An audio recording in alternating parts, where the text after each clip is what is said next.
Hello students, हम लोग आज डिस्कस करेंगे क्वांटम नंबर। तो आइए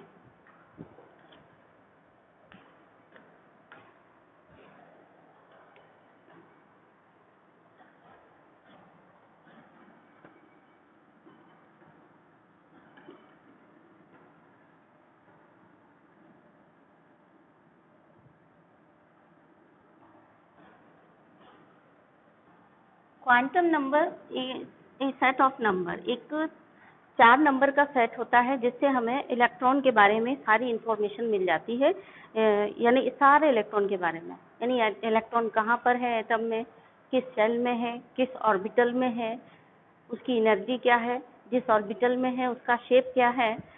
ये सारी चीज़ों की इंफॉर्मेशन हमें क्वांटम नंबर से मिल जाती है। तो क्वांटम नंबर एक तरीके से एड्रेस है इलेक्ट्रॉन का एटम के अंदर। जैसे कि आपका कोई एड्रेस होता है कि आप किस शहर में रहते हैं, किस गली मोहल्ले में रहते हैं, उसी तरह से इलेक्ट्रॉन का एड्रेस एटम के अंदर इन 4 क्वांटम नंबर से पता चलता है। ठीक है, तो ये बहुत इंपॉर्टेंट है। और ये जो चैप्टर आप पढ़ रहे हैं, इस चैप्टर की आत्मा समझ लीजिए, ये क्वांटम नंबर ही है, बहुत इंपॉर्टेंट है। इनको आप बहुत अच्छे से तैयार कर लेंगे। ठीक है, तो क्वांटम नंबर्स क्या होते हैं? Quantum numbers may be defined as a set of 4 numbers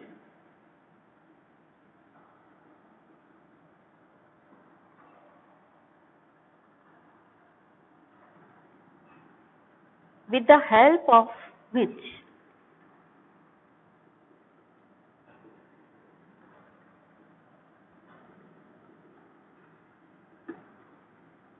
we can get the complete information about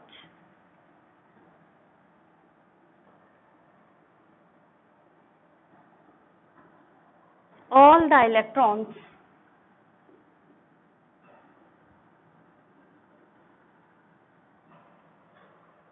in an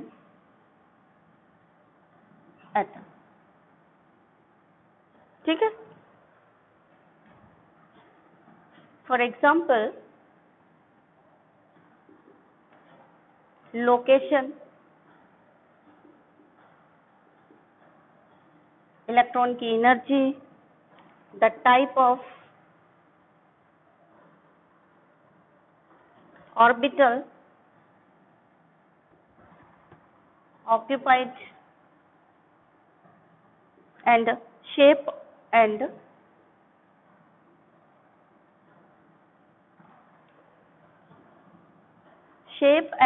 orientation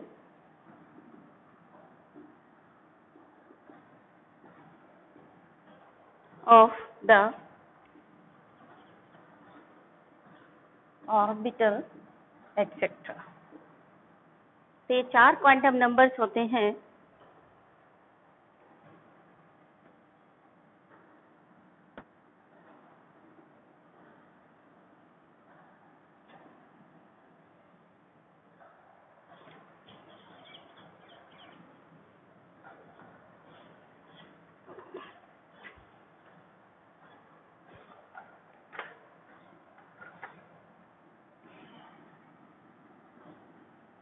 principal quantum number,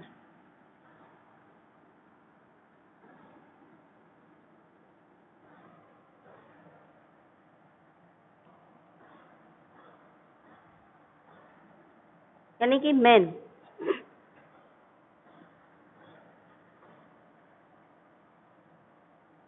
इसको n से डिनोट करते हैं। दूसरा है एजीम्यूथल क्वांटम नंबर,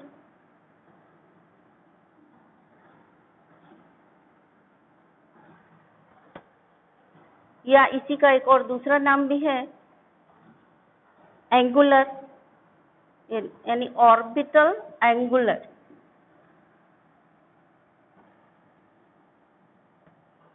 मोमेंटम, और इसका एक तीसरा नाम भी है subsidiary quantum number।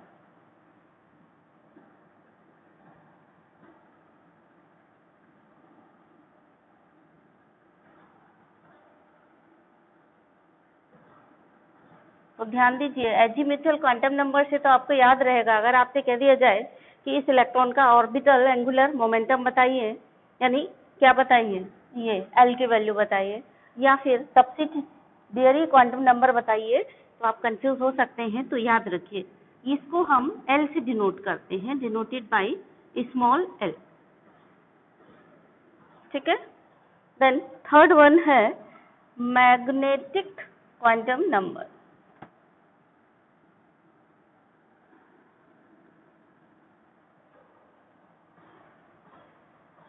इसको डिनोट करते हैं ml से, या सिर्फ m से डिनोट करता है कोई, या m या ml, किसी से भी डिनोट करते हैं। Then last one is the spin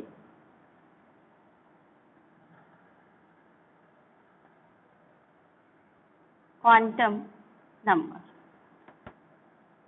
इसको डिनोट करते हैं ms से। ठीक है। तो जो तीन होते हैं, ऊपर के तीन, फर्स्ट सेकंड एंड थर्ड, ये तीन requires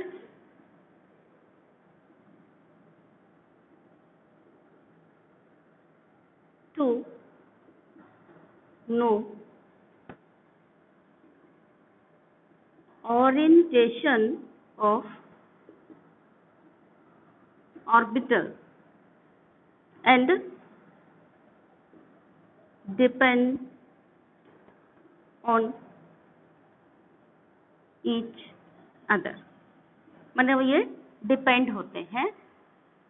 क्या मतलब हुआ, n की वैल्यू पर ये वैल्यू डिपेंड करती है l की, और l की वैल्यू पर ये डिपेंड करती है। तो ये तीनों इंटरडिपेंडेंट है। ms डिपेंड भी नहीं करता है, और इलेक्ट्रॉन के चारों, और इलेक्ट्रॉन का ओरिएंटेशन जानने के लिए हमको चारों क्वांटम नंबर चाहिए, और सिर्फ ऑर्बिटल का ओरिएंटेशन जानना है तो हमें केवल 3 क्वांटम नंबर्स का रिक्वायरमेंट होता है। ये एक नंबर का बहुत इंपॉर्टेंट क्वेश्चन पूछा जाता है कि ऑर्बिटल के ओरिएंटेशन के लिए कितने क्वांटम नंबर चाहिए, कितने चाहिए, first 3, principal quantum number, azimuthal quantum number and magnetic quantum number चाहिए। और कौन सा क्वांटम नंबर ऐसा है जो इंडिपेंडेंट है, तो इंडिपेंडेंट क्वांटम नंबर कौन सा है, जो ऊपर की वैल्यूज पर डिपेंड नहीं करता है, वो ये वाला है, spin quantum number is independent from the value of other quantum number. Spin quantum number दूसरे क्वांटम नंबर्स की वैल्यू से इंडिपेंडेंट होता है। ऑर्बिटल के ओरिएंटेशन के लिए 3 चाहिए, और इलेक्ट्रॉन के ओरिएंटेशन के लिए all the 4 quantum numbers are required. तो नोट लगा करके लिख लीजिए कहीं पे दोनों पॉइंट कि ओनली 3 क्वांटम नंबर्स 1, 2 एंड 3, यानी कि principal quantum number, azimuthal quantum number and magnetic quantum numbers required for orientation of orbital. और वहां पे A+ ग्रेड का क्वेश्चन डाल दीजिए। और for knowing the orientation of electron, all the 4 quantum numbers are required. These 3 quantum numbers जो ऊपर के 3 हैं are depend on each other या dependent on each other, and the 4th quantum number यानी spin quantum number की value जो है that is independent। सबसे पहला क्वांटम नंबर यानी प्रिंसिपल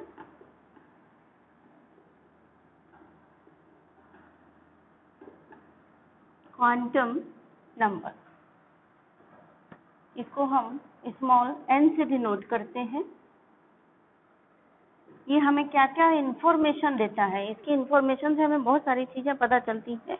वो क्या क्या है, उनकी एक लिस्ट बनाते हैं। ठीक है। तो इससे हमें पता चलता है, पहले तो ये कि ये होता क्या है, ये एक पॉजिटिव नंबर होता है, positive integer with the value of 1, 2, 3, 4 and so on. यानी इसकी कोई भी वैल्यू हो सकती है 1 से लेकर के 4 तक की। 4 मतलब उससे आगे भी कहीं तक भी हो सकती है, डॉट डॉट डॉट मतलब एंड सो ऑन, कहीं तक भी। ठीक है। देन नेक्स्ट वन है determines the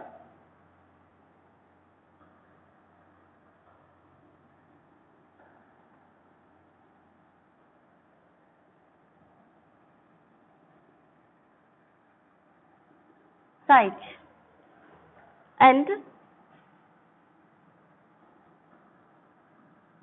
energy of the orbital. Orbital की एनर्जी और साइज वो दोनों को डिटरमिन करता है। फॉर, थोड़ा नोट लगा कर लिखिए, for hydrogen atom and hydrogen atom like ions, for example जैसे He+, हाइड्रोजन एटम जैसा हो गया, अगर एक इलेक्ट्रॉन निकल गया तो then Li2+। And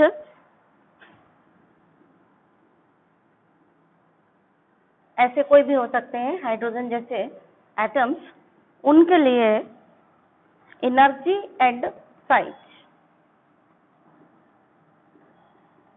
energy and size of orbital depends on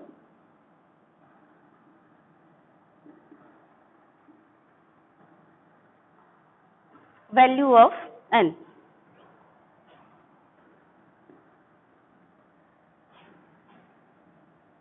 Then next, with increase in the value of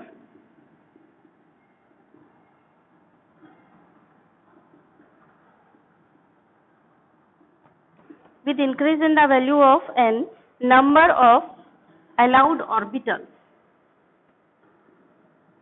number of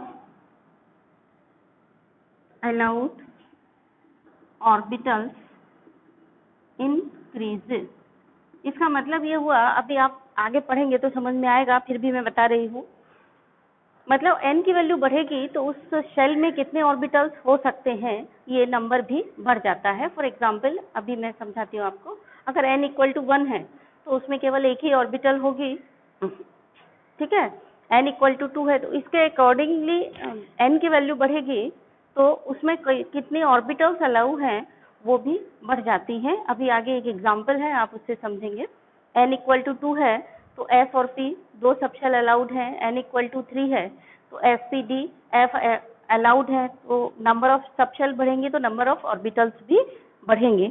वही यहाँ पर ये इंडिकेट कर रहा है point, with increase in the value of number of, with increase in the value of n, ठीक है। अगर n की वैल्यू बढ़ेगी, with increase in the value of n, ध्यान से लिखिए यहाँ पर n, number of allowed orbitals also increases, मतलब ऑर्बिटल्स की संख्या भी बढ़ जाएगी। देन नेक्स्ट वन है point,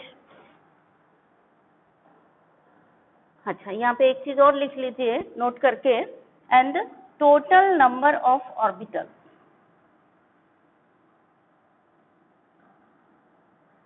total number of orbitals ये होता है किसके बराबर, n² के बराबर होता है। मतलब n की वैल्यू अगर हमें पता है तो उस शेल में कितने ऑर्बिटल्स होंगे ये हम इस फॉर्मूले से निकाल सकते हैं। तो total number of orbitals equal to n², ये बहुत ही इम्पोर्टेंट फॉर्मूला है आपका। अभी क्वेश्चन जब आप करेंगे तब आपको ये यूज होगा, इसलिए ध्यान रखिए। क्वांटम नंबर्स से क्वेश्चन बहुत अच्छे आते हैं और एग्जाम में ये अक्सर आता है, कंपटीशन में भी यहाँ से क्वेश्चन बहुत आते हैं। Then next one point is the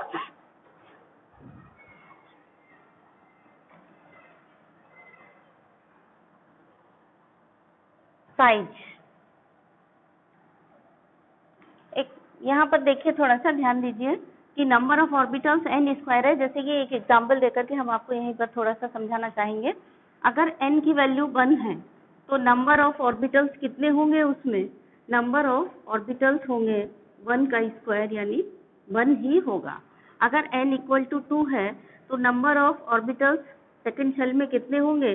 number of orbitals होंगे पॉसिबल कितने हो सकते हैं? 2 का स्क्वायर यानी कितने ऑर्बिटल्स होंगे?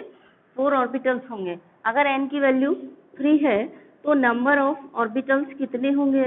नंबर ऑफ ऑर्बिटल्स होंगे 3 का स्क्वायर यानी 9। कैसे होंगे ये आप देखिए, अभी आगे जब आप क्वेश्चन करेंगे तब आपको मैं बताऊंगी, यानी प्रूव करके कि देखिए जो हम फॉर्मूले से निकालते हैं वो क्वेश्चन जब हम सॉल्व कर रहे हैं step by step quantum numbers के हेल्प से, तो कैसे ये सही निकलेगा। उसी से ये फॉर्मूला भी बना है। तो ये फॉर्मूला बहुत इम्पोर्टेंट है कि किसमें ऑर्बिटल होंगे, n इक्वल जितना भी n की वैल्यू होगी उसका स्क्वायर कर देंगे, वो ऑर्बिटल की संख्या निकल आएगी। ये बहुत इम्पोर्टेंट पॉइंट था, ठीक है। तो आपने नोट कर लिया होगा, इसको हम मिटा देते हैं।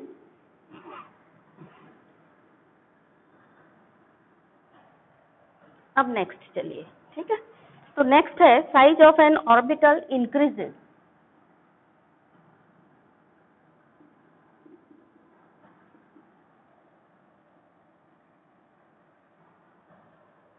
with increase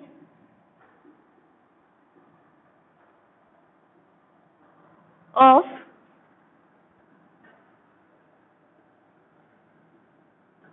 principal quantum number n। अगर प्रिंसिपल क्वांटम नंबर n की वैल्यू बढ़ेगी तो साइज भी ऑर्बिटल का बढ़ जाएगा, ठीक है। अच्छा, ये डिनोट कैसे होते हैं? अगर n इक्वल टू 1, 2, 3, 4, 5 ऐसी कोई वैल्यू आती है तो इसके लिए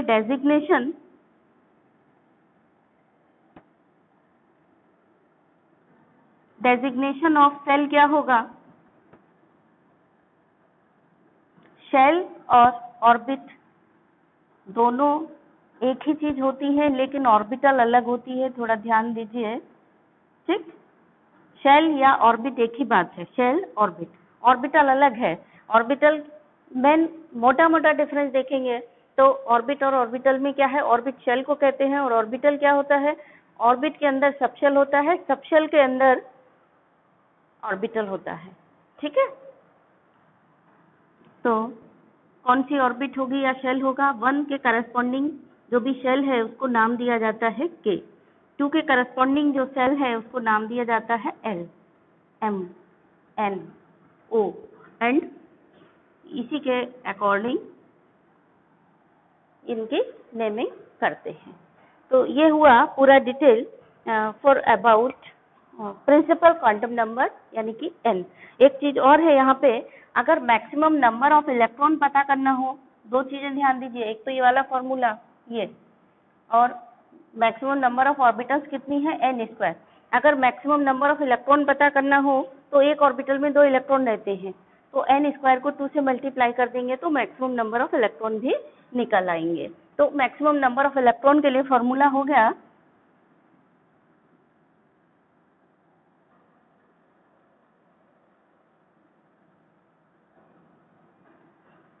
maximum number of electron in any principal shell equal to 2n square। ये 2n स्क्वायर के बराबर होता है। अब आते हैं L यानी azimuthal quantum number.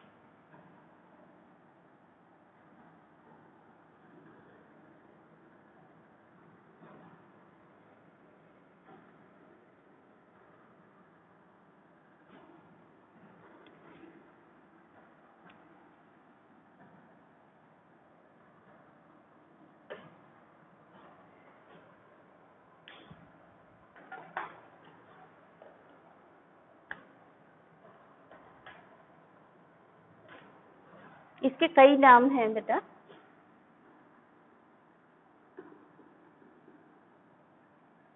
Azimuthal quantum number, या फिर इसी का नाम सब्सिडियरी क्वांटम नंबर, या फिर ऑर्बिटल एंगुलर मोमेंटम, तीनों नाम है, तीनों नाम से पूछा जा सकता है, तो इसको याद रखिए। अब आते हैं क्या क्या चीजें बताता है ये, ठीक है। तो ये बताता है number of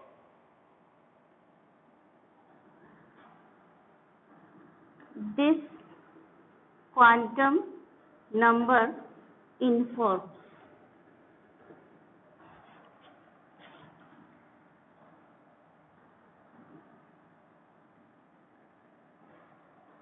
number of subshells present in the shell। और क्या बताता है, द एंगुलर मोमेंटम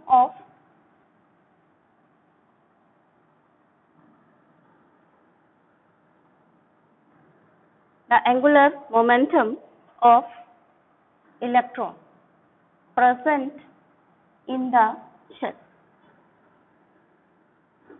शेल में जो इलेक्ट्रॉन प्रेजेंट है उसका एंगुलर मोमेंटम भी इसी नंबर से पता चलता है। एंड देन थर्ड वन, और क्या बताता है ये, relative energies of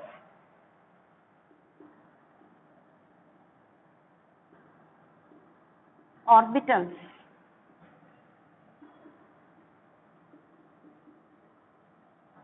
with in the shell, ये भी बताता है। And the shape of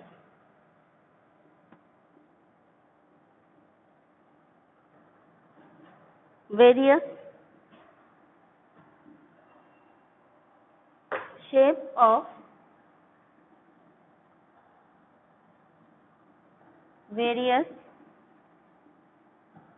subshells present in the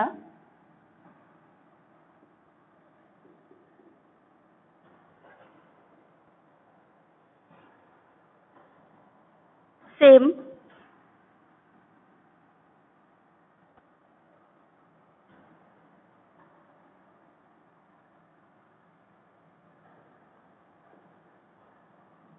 principal shell. जो सब शेल्स प्रेजेंट है उनका शेप भी ये इंडिकेट करता है।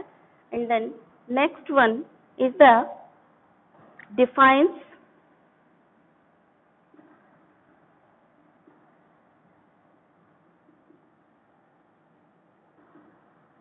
three-dimensional shape of the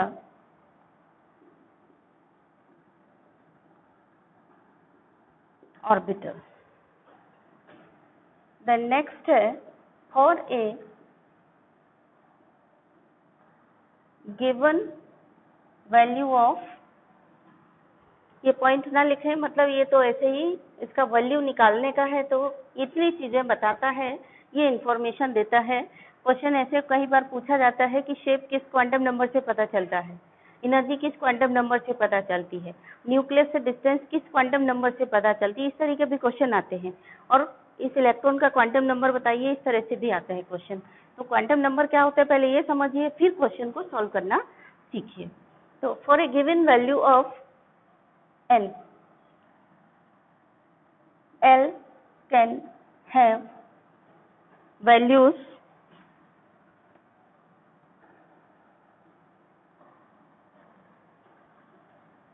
ranging from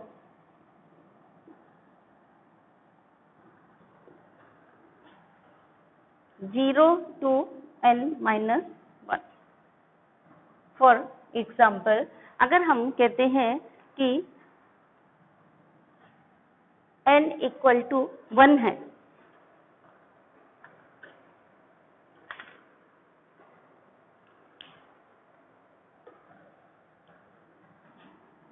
for n equal to 1, L की वैल्यू क्या हो सकती है,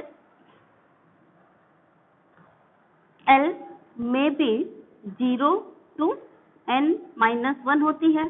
तो 0 से लेकर के कितनी 1-1, यानी यहाँ भी 0 ही आ गया, यानी L की वैल्यू इस कंडीशन में जब n इक्वल टू 1 है तो L की वैल्यू 0 होगी। अब देखिए अगर n की वैल्यू 2 है और n इक्वल टू 2, अगर n की वैल्यू 2 है तो L की वैल्यू क्या हो जाएगी, 0 to n-1 यानी 0 से लेकर के 2-1 यानी 0 and 1। ठीक है, ये दो वैल्यू आ गई। और एक चीज ध्यान दीजिए, अगर L की वैल्यू 0 है, इसका मतलब उस शेल में जो सबशेल होगी वो L इक्वल टू जब 0 है तो सबशेल कौन सी होगी? वो सबशेल का नाम होता है S सबशेल। ठीक है, अगर L की वैल्यू 0 और 1 आ गई, इसका मतलब 0 का मतलब S सबशेल और 1 का मतलब हुआ P सबशेल। ठीक है, यानी उसमें L इक्वल टू 0 है तो S सबशेल है अकेली। अगर कहीं पर भी किसी शेल के लिए L की वैल्यू 0 and 1 है तो वहां पे कितनी सबशेल होंगी? 2 सबशेल होंगी, S और P। देखिए ध्यान से, N इक्वल टू 1 कितनी सबशेल है? N इक्वल टू 1 में केवल एक ही सबशेल होती है, S subshell. N equal to 2 यानी सेकंड शेल जो होता है, सेकंड शेल में केवल आपको कितनी सबशेल मिलेंगी? 2 ही सबशेल मिलेंगी, एक S मिलेगी और एक P मिलेगी। और आगे चलिए, अगर हम देखें कि N इक्वल टू 3 है, तब क्या होगा?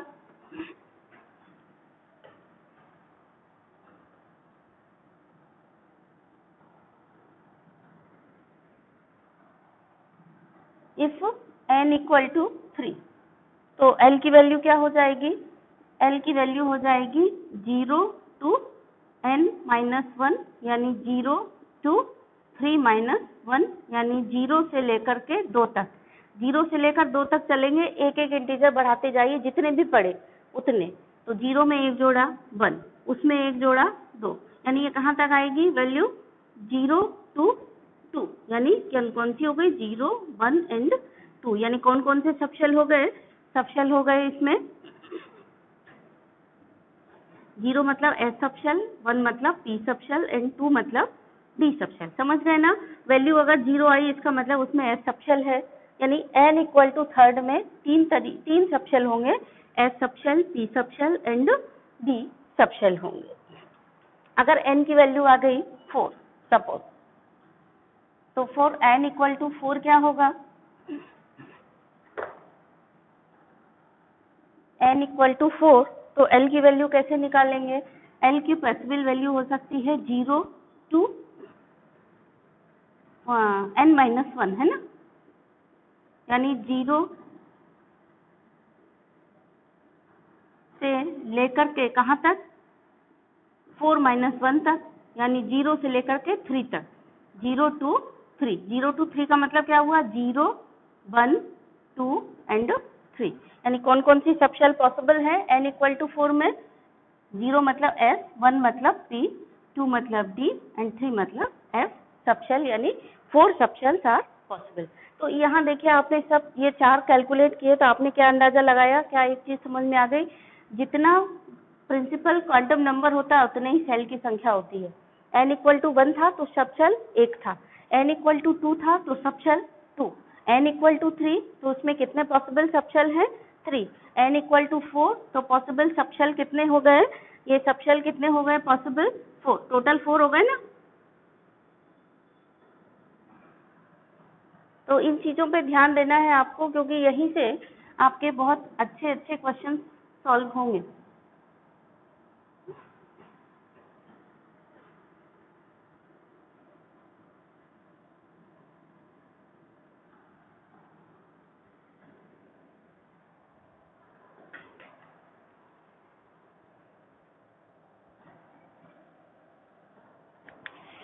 और एक चीज नोट करिए यहाँ पर।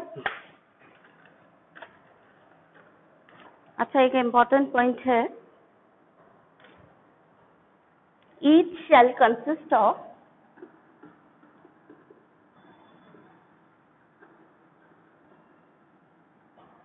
वन और मोर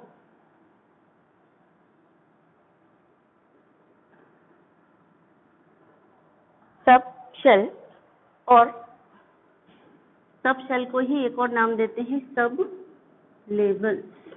ठीक है, and the number of sub levels is equal to sublevels in a shell. किसी शेल में सब लेवल्स की संख्या क्या होगी? ये होगी equal to value of N के बराबर होगी। ठीक है, जैसे अभी आपने निकाला था, for example N equal to 1 में कितनी सब शेल्स निकली थी? टोटल सब शेल कितनी निकली थी? 1 निकली थी। है एन इक्वल टू 2 में टोटल सब शेल कितनी निकली थी? 2 निकली थी, एस और पी, है ना। एन इक्वल टू 3 में टोटल सब शेल कितनी निकली थी? S P D. N equal to 4 में टोटल सब शेल कितनी निकली थी? 4। ठीक है, इसी तरह से 5 में 5, 6 में 6, 7 में 7, यानी जो भी वैल्यू n की होगी टोटल नंबर ऑफ सब शेल्स उतनी ही निकलेंगे।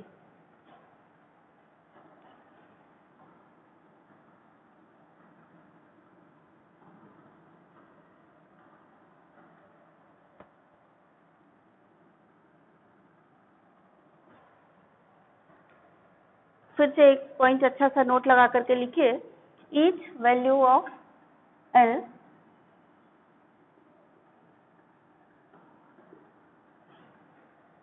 represents a definite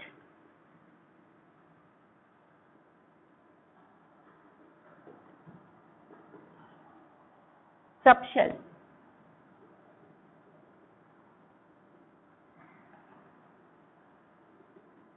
depending upon the value of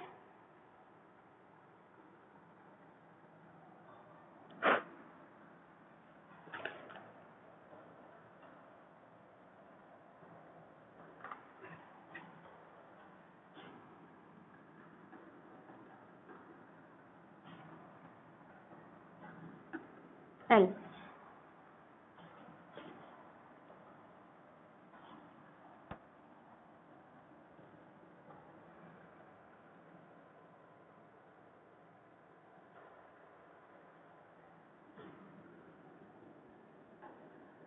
ठीक है, depending upon the value of L,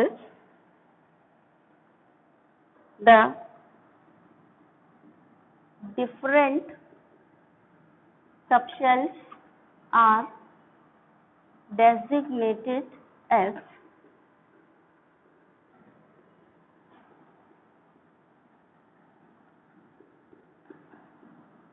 अभी जैसे आपने सीखा था, अगर वैल्यू ऑफ एल की 0, 1, 2, 3 है, उसी के अकॉर्डिंग उसको हम डेजिग्नेशन देते हैं।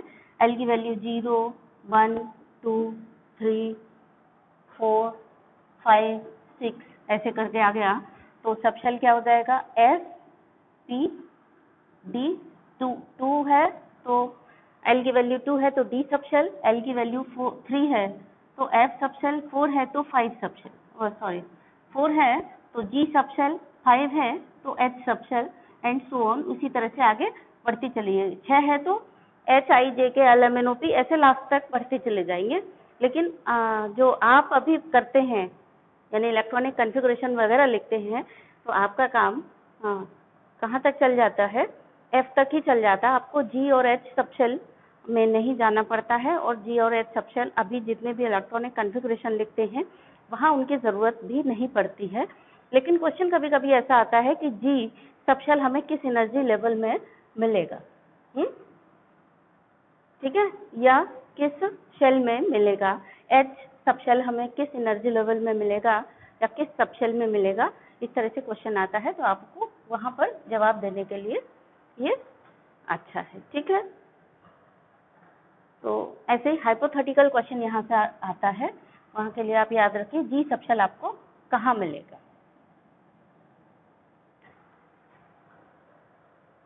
देन नेक्स्ट आइए,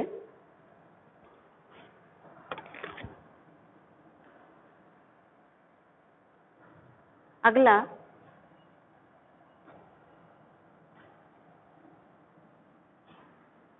नोट लगाइए,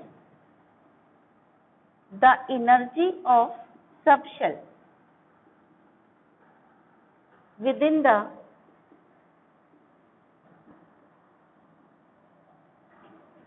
सेम प्रिंसिपल शेल।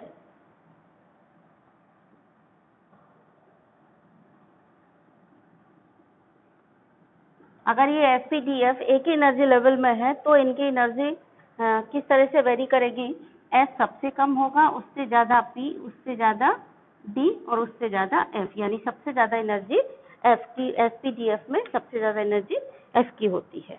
ठीक है, अब अगर हम इनको वैसे डेजिग्नेट करें शेल, अभी आपने सीख लिया, तो जैसे के शेल है तो के शेल में केवल एक ही ऑर्बिटल होगी एस। ठीक है, अगर हम कहें बात दूसरी एल शेल की, एल शेल मतलब सेकंड शेल, तो इसमें केवल दो ऑर्बिटल होंगी, एक एस और एक पी। ठीक है ना, तो एस एंड पी। अगर हम कहें थर्ड सब शेल एम, तो एम में 3 सब शेल होंगे, मैंने यहाँ ऑर्बिटल बोला आपको, एल शेल में सब शेल की बात हो रही है, ऑर्बिटल की बात बाद में होगी। ऑर्बिटल सब शेल के अंदर होती हैं, अभी यहाँ से हम सिर्फ ऑर्बिटल नहीं देख रहे हैं, सिर्फ सब शेल देख रहे हैं। के में सब शेल एस होगी, एल में सब शेल एस और पी होगी, एम में 3 थर्ड हो गए ना, फर्स्ट एनर्जी लेवल, सेकंड और थर्ड एनर्जी लेवल में 3 सब शेल कौन कौन सी होंगी? एक हो गई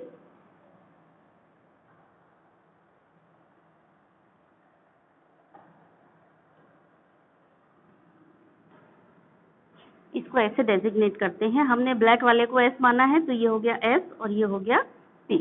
अब ये हमने ब्लैक को एस माना है तो ये हो गया एस, ये हो गया पी और ये हो गया डी।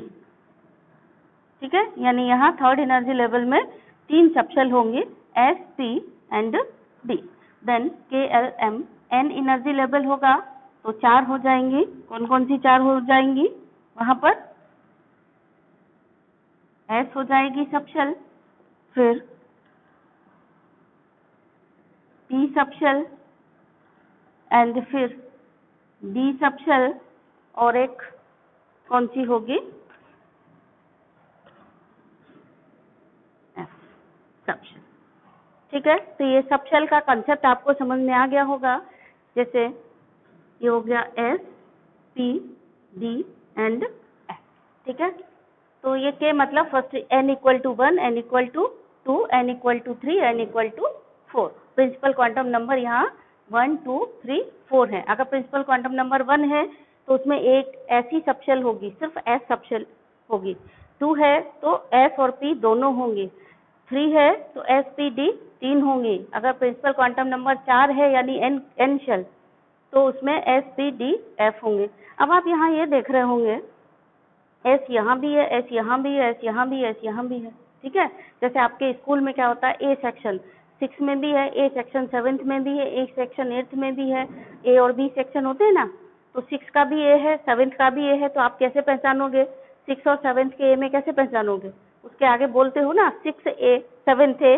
वैसे यहाँ ऑर्बिटल्स के लिए बोल सकते हैं हम, अगर फर्स्ट शेल की एस है तो हम इसका नाम डेजिग्नेशन क्या हो गया? 1s। सेकंड शेल की एस है, इस एस में, इस एस में, इस एस में, इस एस में सब एस है, अंतर क्या है? ये 2 की एस है तो इसका नाम हो गया 2s। जैसे 8th है 8th भी पढ़ते हो ना, 6 है 6b, 7th है 7th b, 10th है 10th b, वैसे ही 2s मतलब सेकंड की एस एंड सेकंड की पी। ऐसे ये एसपीडी यहाँ है तो ये हो गई 3s, इसका नाम हो गया 3p और इसका नाम हो गया 3d। यहाँ फोर्थ शेल की एस है तो इसका नाम हो गया 4s, 4p, 4d and 4s। ऐसे क्लियरली मेंशन हो जाता है ये सबशेल्स के बारे में। ठीक है ना, तो सबशेल वाला कंसेप्ट आपको समझ में आ गया होगा। शेल के अंदर सबशेल्स होती हैं और किस शेल में कितनी सबशेल होती हैं ये डिपेंड करता है प्रिंसिपल क्वांटम नंबर यानी नंबर ऑफ सेल्स पर। ठीक है, कितनी सबशेल होंगी उस पर डिपेंड करता है। अब एंगुलर मोमेंटम हम कैसे निकाल सकते हैं? हम आपने ये भी पढ़ा है ना, इनसे एंगुलर मोमेंटम भी पता चलता है। तो एंगुलर मोमेंटम निकालने के लिए हम निकाल सकते हैं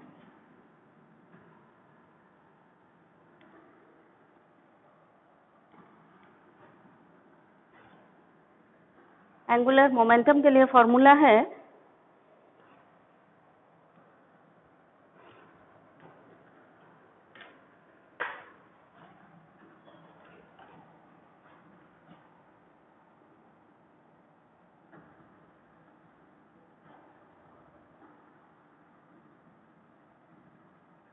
angular momentum of electron in an orbital, ये इक्वल टू होगा √L into L+1 into H। इस फॉर्मूले से हम निकाल सकते हैं। अच्छा, एक चीज और नोट करिए, दैट बहुत इंपॉर्टेंट चीज है ये वाली बात, ध्यान से नोट करिए। The angular momentum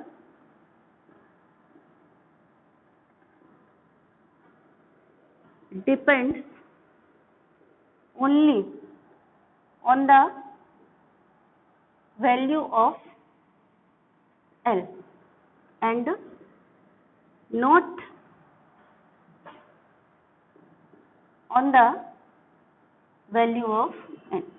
angular momentum n की वैल्यू पर डिपेंड नहीं करेगा, भले L की वैल्यू n पर डिपेंड कर रही है, ठीक है, लेकिन n पर एंगुलर मोमेंटम डिपेंड नहीं करेगा। बढ़िया, अच्छा क्वेश्चन है, आपका मेंस वगैरह में पूछा जाने वाला भी, और आपके 12th में पूछे जाने के लिए अच्छा क्वेश्चन है ये।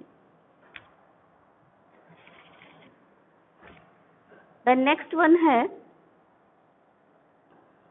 तीसरा वाला, मैग्नेटिक क्वांटम नंबर, जिसको हम डिनोट करते हैं किससे?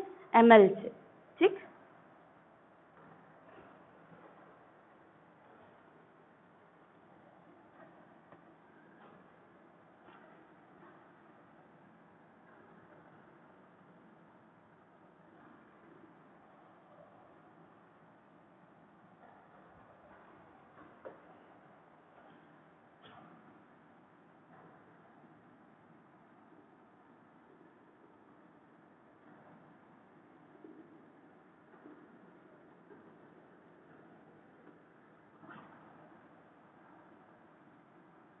दोनों से डिनोट कर सकते हैं। तो मैग्नेटिक क्वांटम नंबर होता क्या है? Gives the information about,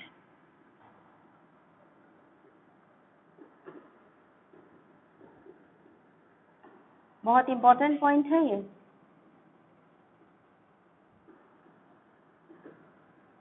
orientation of orbital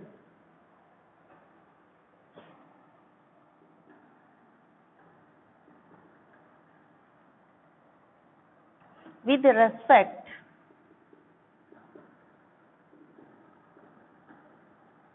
to standard set of coordinate axes।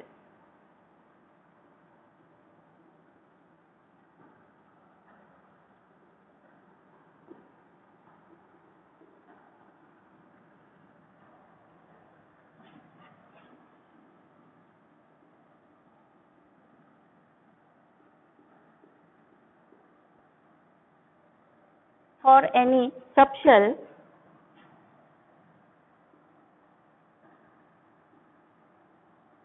defined by L value, यानी कोई सबशेल जिसकी वैल्यू L है, तो उसके लिए ml की वैल्यू क्या होगी? ml की वैल्यू होगी -L से लेकर के 0 और फिर +L, ठीक है। तो यहाँ देखिए, for any subshell defined by L value, यानी कोई सबशेल है उसकी अगर L वैल्यू है, तो possible values of ml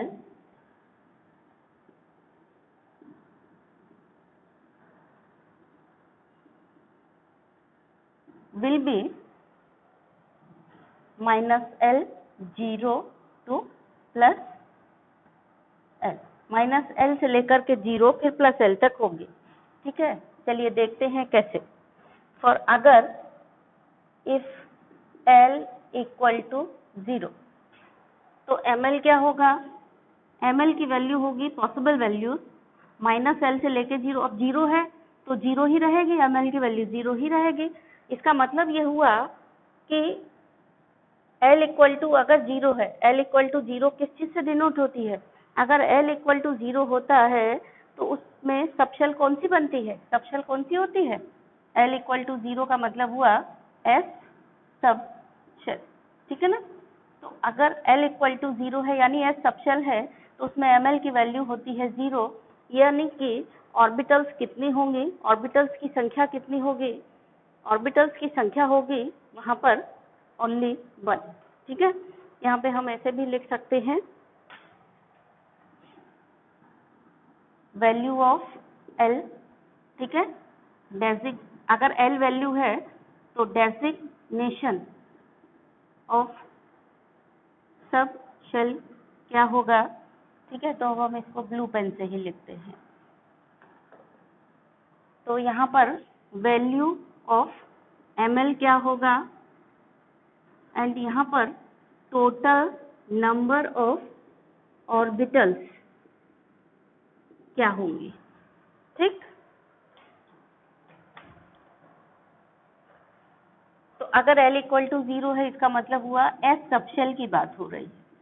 S subshell चाहे वो किसी भी शेल में हो, फर्स्ट में हो, सेकंड में 1s हो, 2s हो, 3s हो, कोई भी हो, उसमें ml की वैल्यू 0 निकलेगी। तो टोटल नंबर ऑफ ऑर्बिटल्स कितनी निकली, एक ही निकली। वैल्यू ऑफ ml से पता चलता है कि कितनी ऑर्बिटल उस सबशेल में होंगे।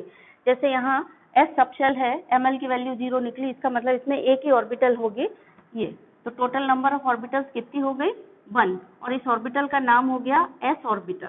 तो अभी आपको समझ में आ गया होगा एस सबशेल और एस ऑर्बिटल में क्या अंतर है।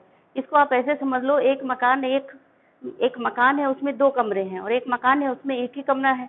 तो जो एक कमरा है उसी को हम घर भी कहेंगे, मकान भी कहेंगे, उसी को कमरा भी कहेंगे।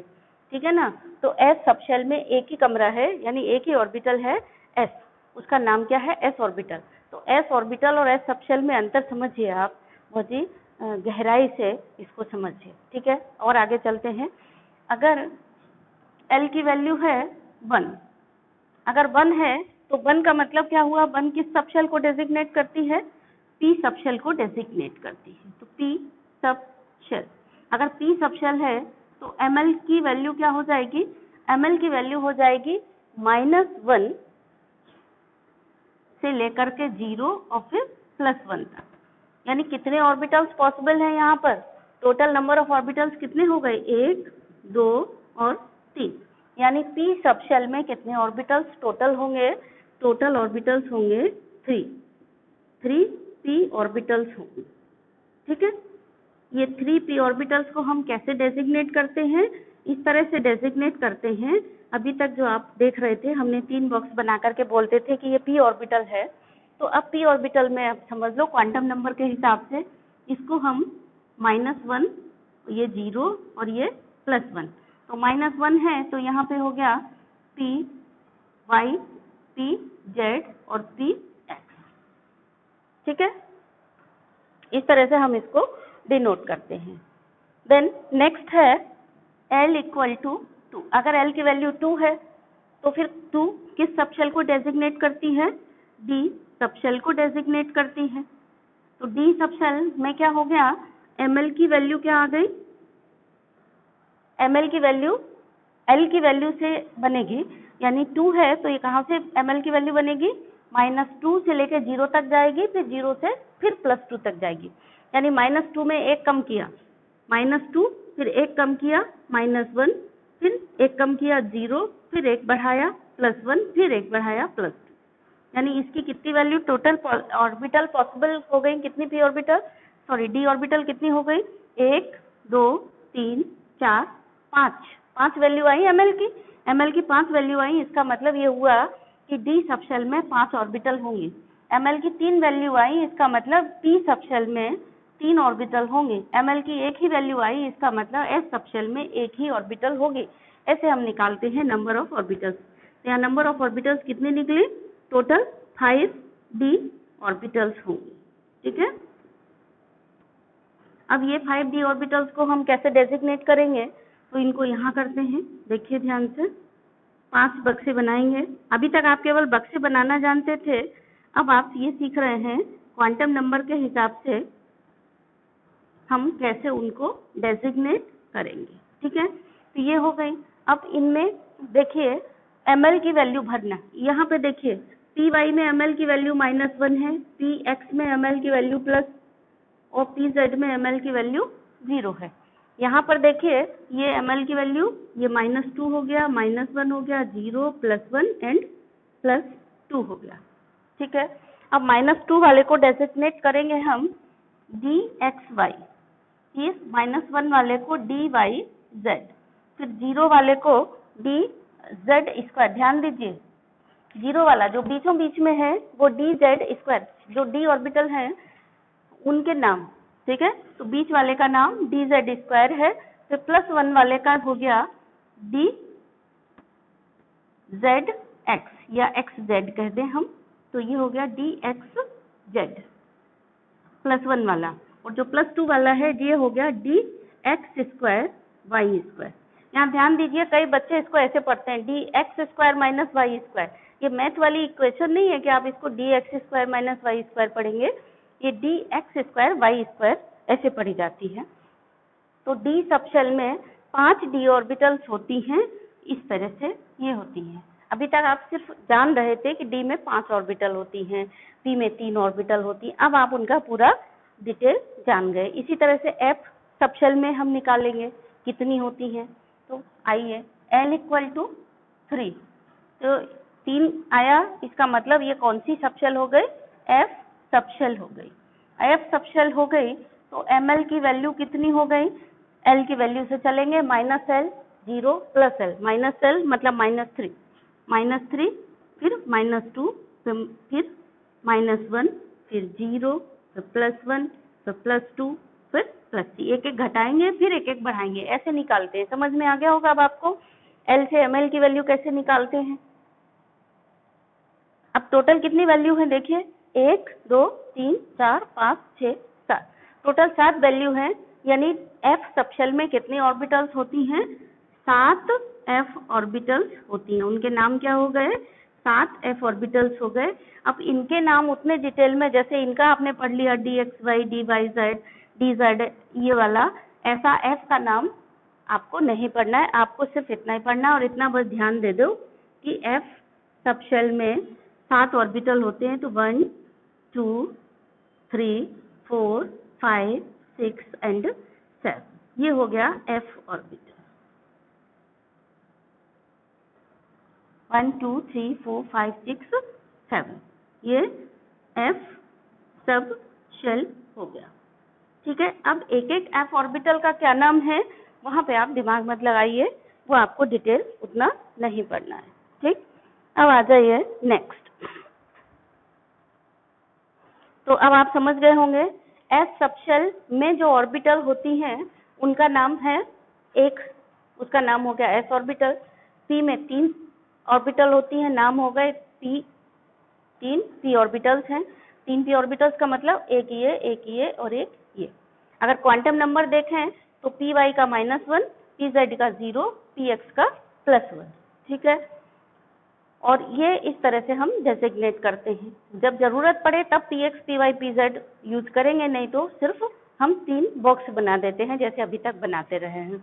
d है तो 5 बॉक्स बना देंगे यानी 5 ऑर्बिटल, f है तो 7 बॉक्स बना देंगे यानी 7 ऑर्बिटल, और जब जरूरत पड़ेगी क्वांटम नंबर्स में ही जरूरत पड़ेगी तब हम उनका इस तरह से डिटेल स्पेसिफिकेशन के साथ लिखेंगे। अब यहाँ पर एक चीज और देख लीजिए,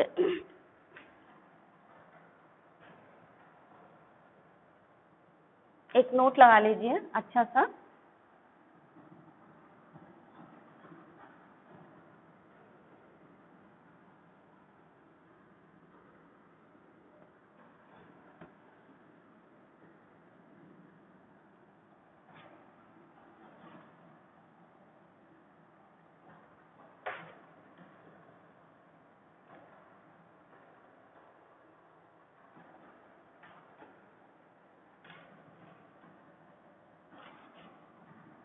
नोट लगाइए, all 3 p orbitals,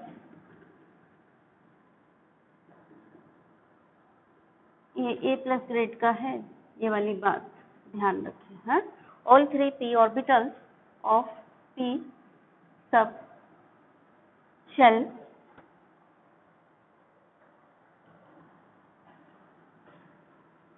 in a particular principal shell have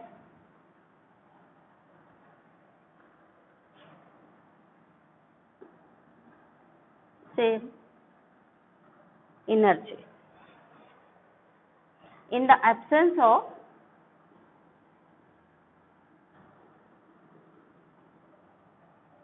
magnetic field, यानी जब तक कोई मैग्नेटिक फील्ड में हमने इनको नहीं रखा है तब तक जो p ऑर्बिटल है, p सबशेल में जो 3 p ऑर्बिटल है उनकी सेम एनर्जी रहेगी। ठीक है, इसी तरह से d के लिए भी। ठीक है, तो all d orbitals in a particular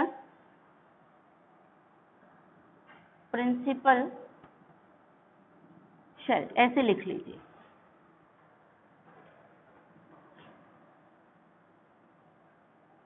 हाँ, all d orbitals in a particular principal shell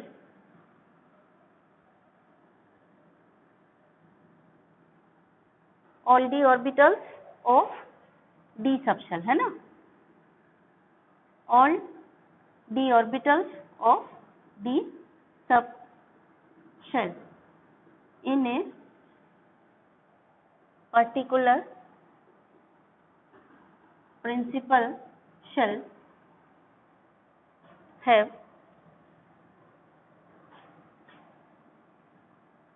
same energy, और कंप्लीट कर लिया इसी तरह से in the absence of magnetic field. इसी तरह से similarly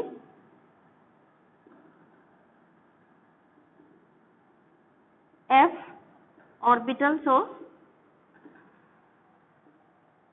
f subshell in a particular principal shell have same energy। ठीक है, मतलब क्या हुआ, p की तीनों का एनर्जी सेम होती है, d की तीनों की एनर्जी सेम हो, d के पांचों की एनर्जी सेम होगी, और f के जो 5 ऑर्बिटल्स होते हैं उनकी एनर्जी भी सेम होगी। ऐसी ऑर्बिटल्स जिनकी एनर्जी सेम हो उनको हम डीजेनरेट ऑर्बिटल्स कहते हैं। बहुत इंपॉर्टेंट A प्लस ग्रेड का क्वेश्चन है, और जगह जगह ये शब्द यूज होगा कि डीजेनरेट ऑर्बिटल्स में ऐसा होता है, डीजेनरेट ऑर्बिटल्स में वैसा होता है। अब आपको यही पता नहीं है कि डीजेनरेट ऑर्बिटल्स क्या होती हैं तो आप नहीं कर पाएंगे। तो आप ये मतलब जो टर्म है ये बहुत इंपॉर्टेंट टर्म है, ध्यान रखिए। A प्लस ग्रेड का इंपॉर्टेंट टर्म है डीजेनरेट ऑर्बिटल्स। ठीक है ना, तो have same energy and the orbitals of same energy, note लगाइए,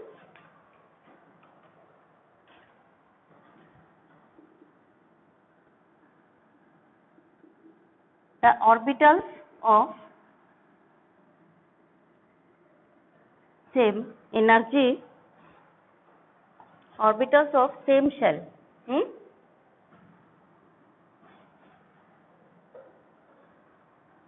same shell having equal energies are called as degenerate orbitals. For example,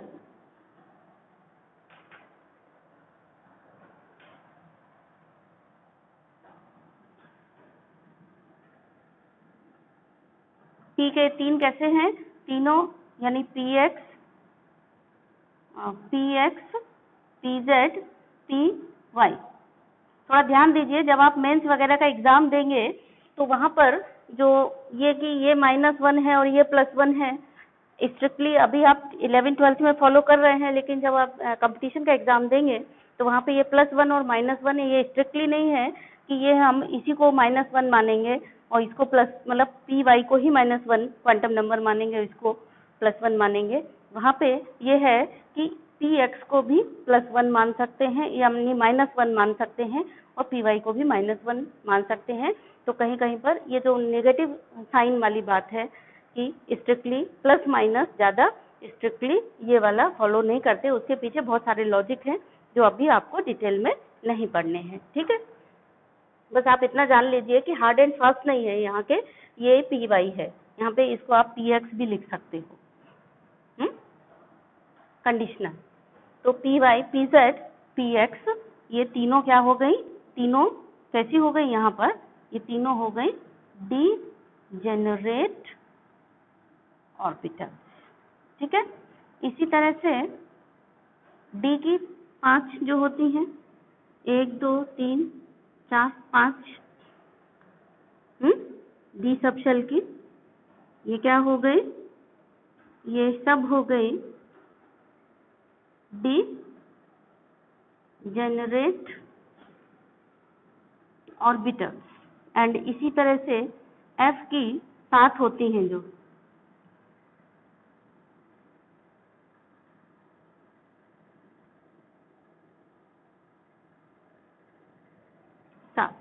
ये हो गई क्या,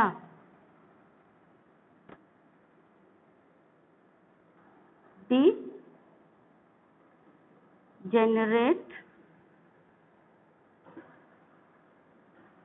ऑर्बिटल ऑफ f सब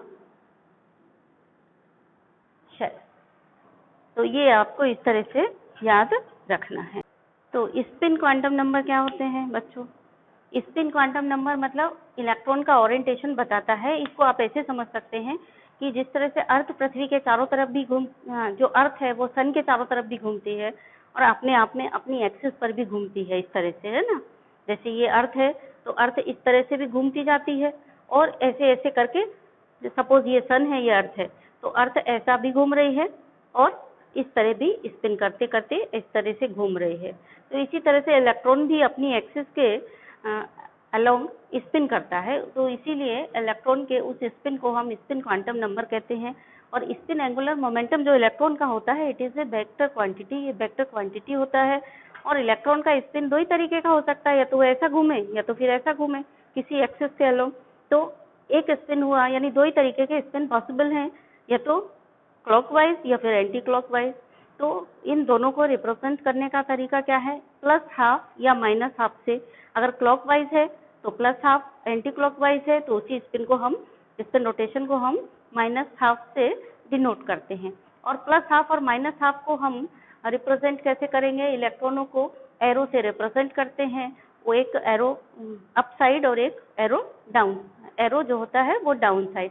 तो दो इलेक्ट्रॉन होते हैं, उनके दो के स्पिन रोटेशन को हम अप साइड एरो से और डाउन साइड एरो से रिप्रेजेंट करते हैं। अप साइड मतलब +12 हो गया और डाउन साइड मतलब -12 हो गया। ऐसा कोई हार्ड एंड फास्ट रूल नहीं है कि अप साइड को ही -12 या +12 कहेंगे, ऐसा कुछ नहीं है। यानी दो इलेक्ट्रॉन है, दो स्पिन हो गए, एक +12 एक -12। +12 मतलब क्लॉकवाइज रोटेशन और -12 मतलब एंटी क्लॉकवाइज रोटेशन। +12 को हम एक एरो कोई भी, चाहे अप साइड या डाउन साइड, और एक को मतलब डाउन साइड एरो, एक अप साइड एरो से रिप्रेजेंट करेंगे और एक डाउन साइड एरो से रिप्रेजेंट करेंगे। इसको अपोजिट स्पिन स्टेट्स कहते हैं। और दो इलेक्ट्रॉन जो एक ही ऑर्बिटल में प्रेजेंट है, एक ऑर्बिटल में मैक्सिमम 2 ही इलेक्ट्रॉन रह सकते हैं, 2 से ज़्यादा इलेक्ट्रॉन ऑर्बिटल में नहीं रह सकते। हाँ, ये हो सकता है कि अगर इलेक्ट्रॉन कम है तो ऑर्बिटल के पास एक ही इलेक्ट्रॉन रहे या ऑर्बिटल खाली रहे, लेकिन 2 से ज़्यादा नहीं रह सकते हैं। तो N orbital can accommodate only 2 electron, उस ऑर्बिटल में केवल 2 ही इलेक्ट्रॉन अकोमोडेट कर सकते हैं, और वो भी दोनों कैसे होंगे, अपोजिट स्पिन के होंगे। अगर एक +12 है तो दूसरा -12 होता है, -12 होगा। सपोज 2 इलेक्ट्रॉन एक ऑर्बिटल में प्रेजेंट हैं, एक one with plus half spin and another with minus half spin, तो इसको हम केमिस्ट्री की भाषा में क्या कहेंगे, इसको हम केमिस्ट्री की भाषा में कहेंगे अपोजिट स्पिन, ठीक है ना, opposite spin off the electron. तो ये सारे पॉइंट जो मैंने आपको डिस्कस किए उन सबको आप पॉइंट वाइज पॉइंट लिख लीजिए जिससे आपको याद रहे, ठीक है। तो चलिए सारे पॉइंट्स मैं आपको एक बार नोट करा देती हूँ।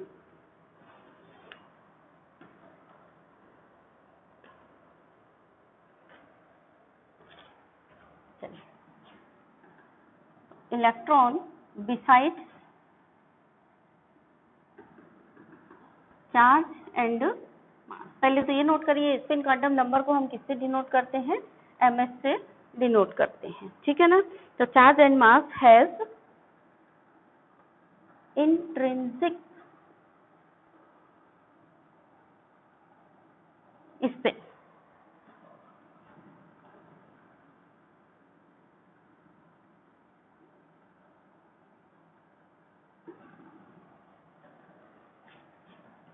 and the spin angular momentum of electron, जैसा मैंने बताया था आपको, is a वेक्टर क्वांटिटी, ये वेक्टर क्वांटिटी होती है। एंड देन नेक्स्ट वन है the electron can have two orientation, केवल 2 ही ओरिएंटेशन हो सकते हैं, जैसे अभी मैंने बताया था आपको, relative to the chosen axis.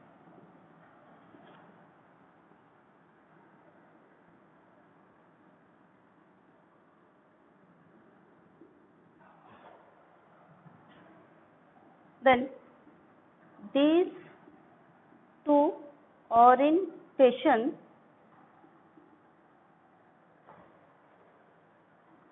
are designated by spin quantum numbers या ms। The next है the value of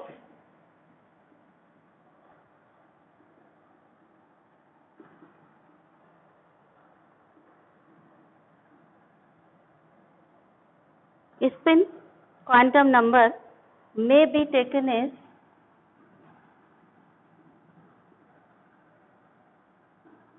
plus half or minus half।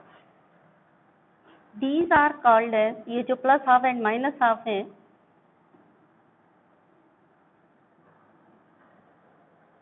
To spin state, इनको हम two spin states of the electron बोलते हैं।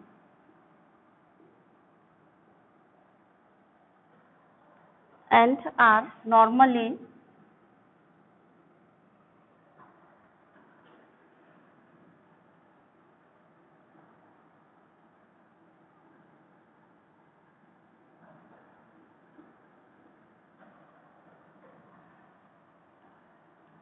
represented by two arrows, एक downward, इसको बोलेंगे हम साइड अप, एंड नीचे वाला जो नीचे हो रहा है उसको बोलेंगे साइड डाउन। द नेक्स्ट है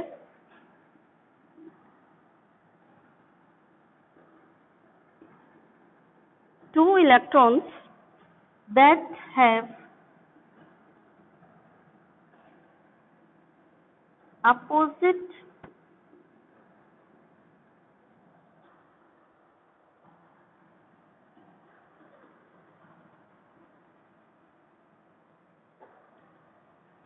that have different ms value 1 plus half and other minus half. अगर 2 इलेक्ट्रॉन है और इसमें 2 स्पिन है, एक प्लस हाफ है और एक माइनस हाफ है, तो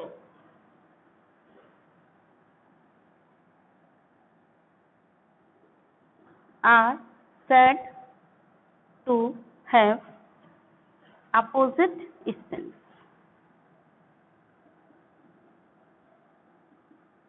अगर एक की प्लस हाफ और एक की माइनस हाफ है तो हम ये कहेंगे कि इनके अपोजिट स्पिन है। And then next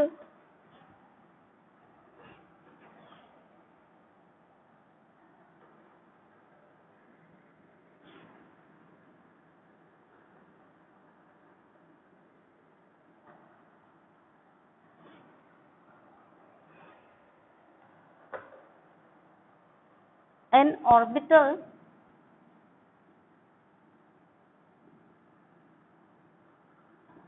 cannot have more than 2 electrons.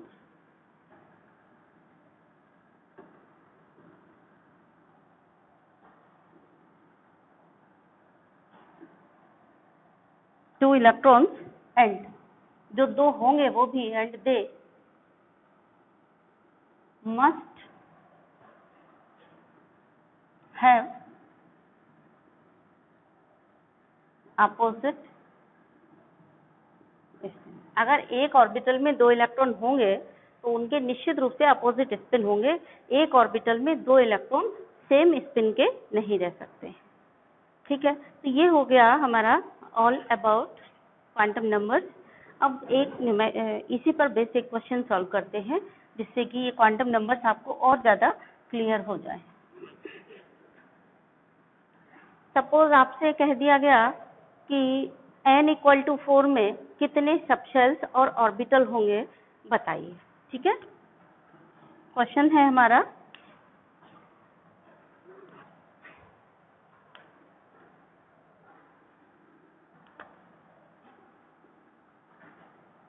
How many subshells and orbitals and electrons. ठीक है, सबका हिसाब किताब लगाते। Subshells, orbitals and electrons may be present in n = 4। मतलब n = 4 में कितने सबशेल, हमें क्या क्या निकालना है? सबशेल कितने हो सकते हैं, ऑर्बिटल्स कितने हो सकते हैं और इलेक्ट्रॉन कितने हो सकते हैं। ठीक है, तो चलते हैं हम। n = 4 है, n = 4 है तो l की वैल्यू क्या हो सकती है वो देखते हैं। तो n = 4 है तो l की वैल्यू क्या क्या हो सकती है? l की वैल्यू हो सकती है 0 से लेकर के n-1 तक। ठीक है, l की पॉसिबल वैल्यू क्या हो सकती है? l हो सकती है 0 to n-1। तो ये है 0 to 4-1, यानी कितनी हो सकती है? 0 से लेकर के 3 तक। ठीक है, यानी l की वैल्यू क्या क्या हो सकती है? l की वैल्यू n = 4 के लिए हो सकती है l = 0 हो सकती है, 1 हो सकती है, 2 हो सकती है, 3 हो सकती है। इतनी बात आपको समझ में आई कि l की वैल्यू इतनी हो सकती है। तो हम n = 4 के लिए पॉसिबल l की वैल्यू कितनी हो गई ये हमने कैलकुलेट कर लिया। l की वैल्यू कितनी हो सकती है? l की वैल्यू हो सकती है 0 से लेकर के n-1 तक हो सकती है। ठीक है, यानी n-1 किया तो 4 में से 1 गया, 3 आया, 0, 1, 2, 3 इतनी हो सकती हैं। तो 0 का मतलब क्या हुआ? s सबशेल हो सकती है, l का मतलब क्या हुआ? p सबशेल हो सकती है, 2 का मतलब क्या हुआ? d, और 3 का मतलब हुआ f सबशेल हो सकती है। तो l वैल्यू कितनी होंगी हम यहाँ लिखते हैं। n = 4 के लिए वैल्यू ऑफ l कितनी हो गई? 4 के लिए एक हो गई 0 और 1, 2 एंड एल की वैल्यू इतनी पॉसिबल हो गई। यहाँ से हमने ये डिज़ाइन बना दिया, डिज़ाइन से कोई खास फर्क नहीं पड़ता, बेसिक चीज़ें आपको समझने की, यानी एल बड़ा नहीं लिखते हैं, हमेशा छोटा लिखते हैं। तो एल वैल्यू हो गई ये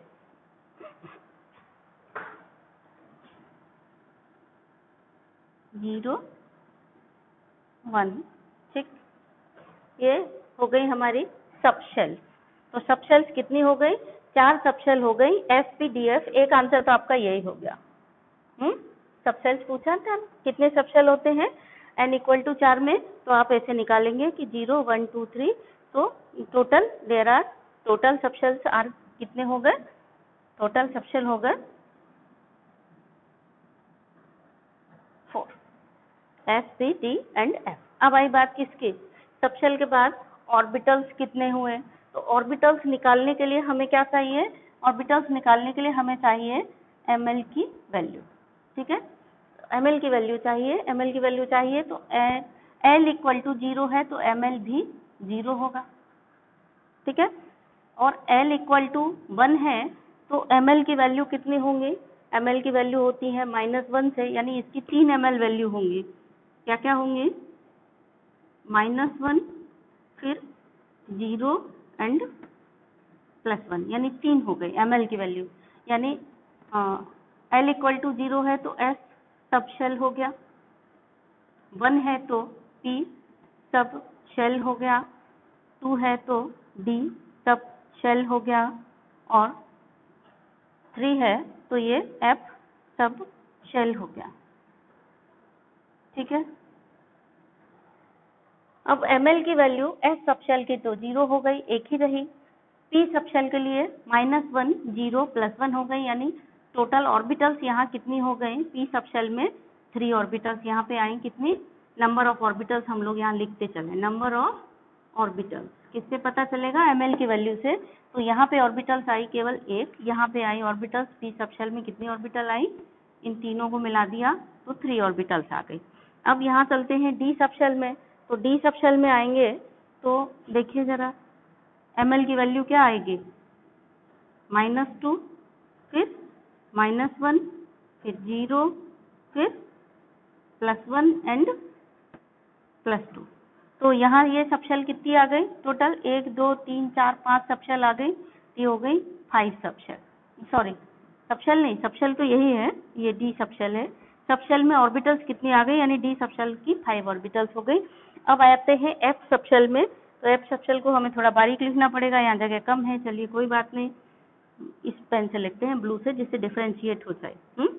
तो एफ की वैल्यू हो गई -3, फिर -2, फिर -1, फिर 0, फिर इसको थोड़ा और पास लिख करके फिर एफ के लिए अब जगह बनाते हैं लिखने के लिए, है ना। तो चलिए डी को थोड़ा और ऊपर कर देते हैं, पी को भी थोड़ा ऊपर कर देते हैं, हाँ। तो हमारे पास आ गई थी कौन कौन से? एस, फिर 1, और फिर ये आ गया था 2 का, और फिर ये 3 का। 3 को भी थोड़ा ऊपर लिखते हैं, ठीक। 1 मतलब हो गया P सब शेल, 2 मतलब हो गया D सब शेल, और 3 मतलब हो गया F सब शेल, ठीक है। अब पॉसिबल ml कितनी होंगी, यानी ऑर्बिटल्स कितनी होंगी, तो ml की वैल्यू पे डिपेंड करेगा कि ऑर्बिटल्स कितनी होंगी। जितनी ml की वैल्यू होंगी उतनी ही ऑर्बिटल होंगी, ध्यान रखिए। नहीं अगर याद है नोट लगा लो, ml की जितनी वैल्यू होंगी उतनी ही ऑर्बिटल। तो 1 है l की वैल्यू, तो ml की यहाँ कितनी वैल्यू निकलेगी? देखो जरा, -1, फिर 0, और ये +1, तो टोटल ऑर्बिटल्स p में आ गई 3। ऊपर ऑर्बिटल लिखा हुआ 3 हो गए। देन d की बात करते हैं, तो d में टोटल ऑर्बिटल्स 2 है, तो वैल्यू ml की क्या हो गई? d के लिए हो गई -2, फिर -1, फिर 0, फिर +1 एंड +2, ये हो गए। यानी ये कितनी हो गई? ये हो गई नंबर ऑफ ऑर्बिटल्स d की 5। अब f में कितनी ऑर्बिटल्स हैं? तो f की ऑर्बिटल्स को लिखते हैं -3, फिर -2, -1, 0, +1, +2 एंड +6, है ना। तो टोटल कितनी हो गई ml की वैल्यू, यहाँ पे 7 है, तो टोटल ऑर्बिटल्स यहाँ निकली कितनी, 7। अभी आपसे क्वेश्चन में पूछा गया था how many subshells and orbitals, तो ऑर्बिटल्स कितनी हो गई, ऑर्बिटल्स हो गई 3 और 1 4 और 5 9 और 7 16, कितनी ऑर्बिटल हो गए, 16 हो गए टोटल ऑर्बिटल्स, है ना। अभी अगर पूछा जाए इलेक्ट्रॉन के, इलेक्ट्रॉन भी पूछा गया है, तो नंबर ऑफ इलेक्ट्रॉन्स कितने होंगे, एक कॉलम यहाँ बना लेते हैं, तो नंबर ऑफ इलेक्ट्रॉन्स कितने हो गए, फर्स्ट शेल एक ऑर्बिटल है यानी 2 इलेक्ट्रॉन, 3 ऑर्बिटल हैं तो कितने इलेक्ट्रॉन हो गए, 6 इलेक्ट्रॉन हो गए, 5 ऑर्बिटल हैं तो 10 इलेक्ट्रॉन, और 7 ऑर्बिटल हैं तो कितने इलेक्ट्रॉन हो गए, 14 इलेक्ट्रॉन, यानी टोटल इलेक्ट्रॉन कितने हो गए, इलेक्ट्रॉन हो गए 32 टोटल इलेक्ट्रॉन। इस तरह से हम क्वांटम नंबर्स के क्वेश्चंस को सॉल्व करते हैं, ठीक है। अब देखिए एक और क्वेश्चन आपको बताते हैं, ये थोड़ा और दिमाग वाला है। क्वेश्चन है हमारा, calculate all the 4 quantum number of 21st electron of chromium, ठीक है। हमने थोड़ा सा टेढ़ा दे दिया, आप अगर ये कर लेंगे तो बाकी के जितने भी सवाल हैं टेक्स्ट बुक में वो सब आप कर ही लेंगे, है ना।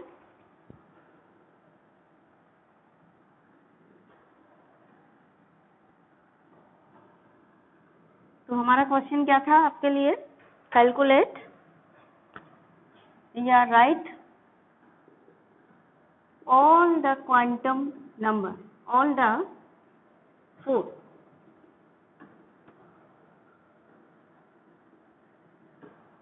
quantum numbers value for 21st electron of chromium. Chromium के 21st इलेक्ट्रॉन के लिए क्वांटम नंबर्स की चारों वैल्यूज आपको बतानी है। तो ऐसा करने के लिए पहले हमें ये ढूंढना पड़ेगा कि 21st इलेक्ट्रॉन कहाँ मिलेगा। पहले 21st इलेक्ट्रॉन को ढूंढें, फिर हम उसके क्वांटम नंबर्स को पता करें। तो 21st इलेक्ट्रॉन के लिए हमें क्या करना पड़ेगा, इलेक्ट्रॉनिक कन्फिगुरेशन लिखना पड़ेगा। तो इलेक्ट्रॉन कन्फिगुरेशन हम लिखेंगे, तो क्रोमियम कितना है, एटॉमिक नंबर है 24 Cr, और हमें ये भी पता है कि एक्सेप्शनल है, यानी इलेक्ट्रॉनिक कन्फिगुरेशन इसका क्या हो गया, 1s2 2s2 2p6 4s2 और 3d5 4s1 होगा, है ना।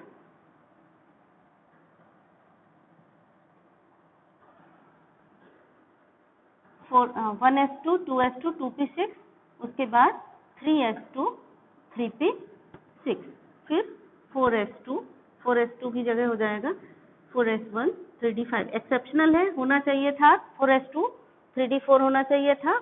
एक बार और चेक कर लीजिए, सारे इलेक्ट्रॉन टोटल करके 24 हो गए, नहीं हो गए, गड़बड़ी है तो चेक करके ठीक कर लीजिए, है। 2 और 2 4 6 10 2 12 6 18 19 और 5 24 24 एटॉमिक नंबर है, मतलब अपना सही है, ठीक है। होना ये चाहिए था कि 4s2 होना चाहिए था, 3d4 होना चाहिए था, लेकिन आपको बताया ये एक्सेप्शनल है। क्यों है, क्योंकि half filled orbital extra stable होती है। अगर ये 4s2 होता और 3d4 होता तो ये भी ये सिमेट्रिक डिस्ट्रीब्यूशन नहीं होता इलेक्ट्रॉन का, और यहाँ पे हाफ फील्ड भी नहीं है डी ऑर्बिटल, केवल s ऑर्बिटल फुलफिल्ड है। तो ये अनस्टेबल कन्फिगुरेशन है, इसलिए ज़्यादा स्टेबल कन्फिगुरेशन में कन्वर्ट हो जाता है। ये अपनी बाद की बात है, बाद में हम लोग डिस्कस करेंगे, वैसे हम लोग क्लास में डिस्कस कर चुके हैं इसको। तो ये हो गया। अब ये देखिए 21st इलेक्ट्रॉन कहाँ मिलेगा हमको, 2 और 2 4 6 10 और 2 12 6 18 और एक 19 इलेक्ट्रॉन यहाँ तक हुए। हमको चाहिए 21st इलेक्ट्रॉन को हम ढूंढ रहे हैं, तो 21st इलेक्ट्रॉन हमें कहाँ मिलेगा, डी में मिलेगा। तो डी में मिलेगा तो फिर हमें डी ऑर्बिटल को बनाना पड़ेगा, डी सबशेल को, यानी ये हो गया। अभी हमें सारे इलेक्ट्रॉन सारी ऑर्बिटल से मतलब नहीं है, अभी तो हमें केवल 21st इलेक्ट्रॉन को ढूंढना है, क्योंकि 21st ही लिख रहे हैं। तो D5 में क्या कंडीशन होगी, ये वाली कंडीशन होगी। D5 में इलेक्ट्रॉन इस तरह से डिस्ट्रीब्यूट होंगे। 21st इलेक्ट्रॉन कहाँ मिलेगा, क्योंकि हमें चाहिए 21st इलेक्ट्रॉन। तो 21st इलेक्ट्रॉन देखते हैं, 2 4 6 10 2 12 6 18 19, 19 के बाद ये आया 20 इलेक्ट्रॉन और ये आया 21, यानी ये 21st इलेक्ट्रॉन मिल गया हमको, है ना, ये है 21st इलेक्ट्रॉन।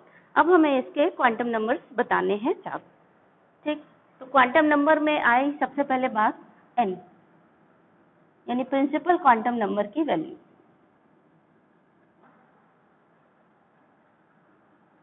n की वैल्यू क्या है, किस शेल में इलेक्ट्रॉन प्रेजेंट है, किस शेल में प्रेजेंट है, देखिए ध्यान से 3d5, 3d5 का मतलब क्या हुआ, ये थर्ड एनर्जी लेवल में प्रेजेंट है, यानी n की वैल्यू कहाँ है, ये है प्रिंसिपल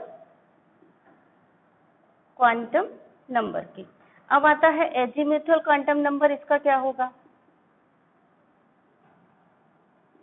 एजीम्यूथल क्वांटम नंबर होगा यानी L की वैल्यू इस इलेक्ट्रॉन की क्या होगी।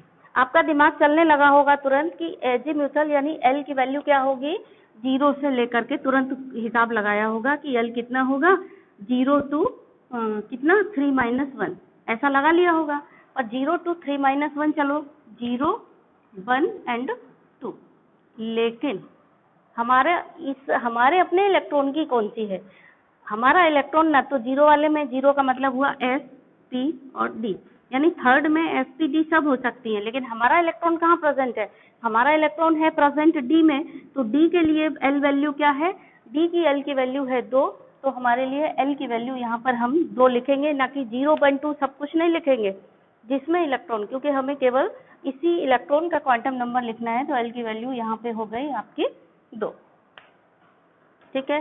अब M की वैल्यू क्या हो गई, यानी ML की वैल्यू थर्ड क्वांटम नंबर, यानी इसको हम क्या कहेंगे, मैग्नेटिक क्वांटम नंबर ML। इसकी वैल्यू क्या हो गई, इसकी वैल्यू हम देखेंगे यहाँ से, यानी L की वैल्यू से, L की वैल्यू आई थी 2 आई, तो 2 यहाँ पे वैल्यू, ML की वैल्यू यहाँ पे हम कैसे लिखेंगे, -2 -1 0 +1 +2, यानी ML वैल्यू कितनी निकली हमारे 21st इलेक्ट्रॉन की, ML की वैल्यू आई -1। अब आया स्पिन क्वांटम नंबर, तो स्पिन क्वांटम नंबर के फर्स्ट इलेक्ट्रॉन है, तो फर्स्ट इलेक्ट्रॉन के लिए हम ऐसा मानते हैं कि चलो +½ है, तो स्पिन क्वांटम नंबर आ गया इसका +½ इस तरह से वैल्यूज को हम डिसाइड करते हैं। तो अभी आपको क्लियर हो गया होगा क्वांटम नंबर बहुत अच्छे से।